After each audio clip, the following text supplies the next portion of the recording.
Hello everyone, Kultured Khun back here. Welcome back to another video. So, in this series of Crash Course Christianity, I want to bring up the issue of holidays.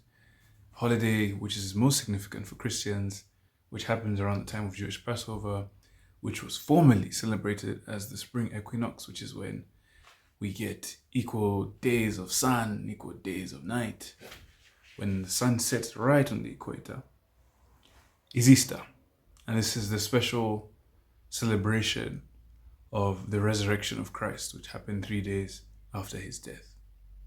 So I want to get into the specificity of the event, particularly the origins and some of the commonalities between the pagans, Jews, Christians.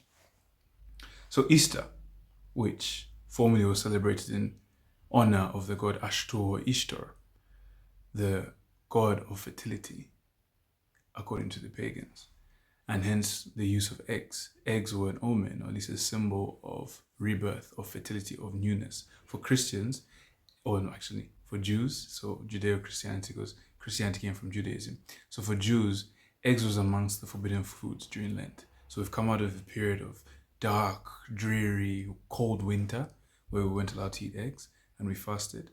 And now, in celebration of this newness of life, of this fertility, of this rebirth, of the new days coming into action, we are now able to eat eggs. So that's part of the reason why Christians adopted Easter eggs. Now, the old folktale about why eggs are specific to this event, to do with Ishtar, Ashtar, or whatever you want to call her, the goddess of fertility, is there was belief that eggs fell in from the sky. So the eggs fell in from the sky, and from that, newness was born.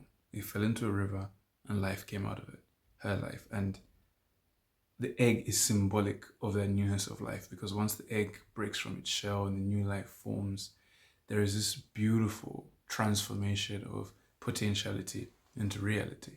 So that is the story of Easter, at least traditionally, with regards to Judeo-Christian norms and also pagan belief. Aside from that, Easter is also important for Christians, but although it's not commanded by God that we celebrate it as a ritual. We just practice it. It's dogmatic more than it is doctrine that is enshrined by God itself. Easter is a period of newness. So it's the beginning of spring. So it's a seasonal change. And I think people do change as we go through different seasons. You find people a lot more solemn during winter. People start to pick up and get happier in spring, and then even more elated and excited and happier in summer. So we have those seasonal changes, we have those spiritual reflections, and we also have the metaphysical connections to the world we live in, because we are one with the world and the world is us. So now, what have we learned about Easter? Easter was a tripartite celebration for the Jews, for the pagans, and for the Christians. Christians who came from the Jewish sect. We believe we're celebrating in honor of the 3 days after the crucifixion of Christ, the day death, birth, resurrection. To tie in all those three attributes of his seminal story, we celebrate Easter. We celebrate him coming out of the tomb. We celebrate him coming in newness of life. We celebrate him having defeated death. We celebrate him having conquered sin and escaped the shackles of hell. We celebrate him waging war against Satan, and we celebrate him redeeming us sinners and giving us everlasting life. This is in John 3:16.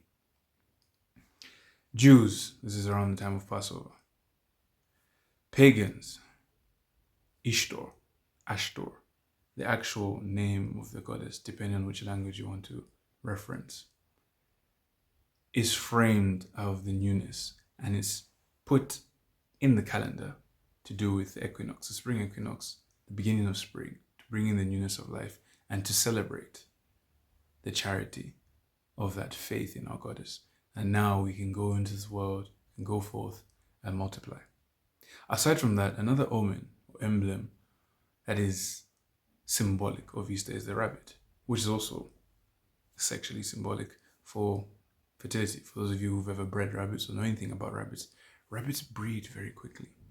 And what comes with that is the expectation that with the eggs and the rabbit and the symbolism going on, we'll be able to take note that our fertility should go up, that our reproduction should rise, and we should feel free and open to fill the world with our seed. So that is the essence of Easter. But as you see, there's different parallels being drawn from there. So I hope you learned something new. If you haven't, well, I hope I've just refurbished some of your old knowledge. I'm going to be capping off this series soon. I can't lie, I'm kind of getting bored of it. So in the next episode, I'm going to talk about Christmas. And then you can comment down below if you do watch this, if there is anything particularly Christian that you have questions about or that you'd like us to explore. Because as I've mentioned before, I was a scholar.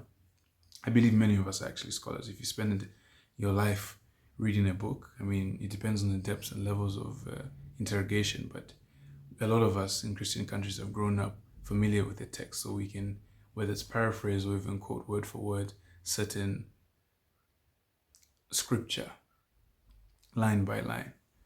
But with respect, I've added depth and breadth to my analysis, and so as we go on with this process, as we edify each other and try to bolster each other's information, please let me know what else can be done, what else you'd be interested in, and what else you'd like to talk about.